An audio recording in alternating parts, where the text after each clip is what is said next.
अहिल्यानगरच्या पाथर्डीतील तिसगाव परिसरातील लवांडे वस्ती, तुळजापूर पेठ, गारुडकर वस्ती, वाघ वस्ती आणि पठाण वस्ती भागात गेल्या काही दिवसांपासून बिबट्या आणि त्याच्या पिल्लांचं दर्शन होत आहे।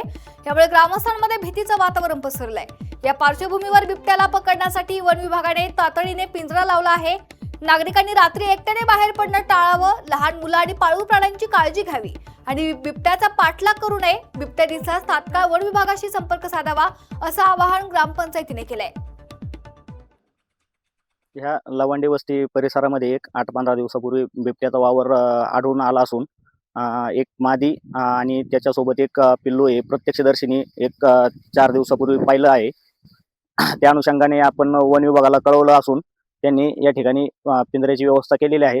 तरी काल परवा परत गारुडकर वस्ती रोडला लहान पिल्लू आढळून आले असून जाणारे येणारे लहान मुलांचे शाळेच्या लहान मुले जातात येतात, त्याच्यामुळे थोडंसं वन विभागाने लक्ष देऊन थोडंसं व्यवस्थित जनजागृती करावी। परवा दिवशी पठाण नावाच्या एका लहान मुलाने संध्याकाळच्या वेळेस लहान पिल्लू बिबट्याचं रोडला फिरत असताना पाहिलं असून त्या रोडवर लहान मुलांची शाळेत जाणाऱ्या लहान मुलांची वर्दळ असते। तर त्या अनुषंगाने वन विभागाने त्याच्यावर ठोस उपाययोजना करावी।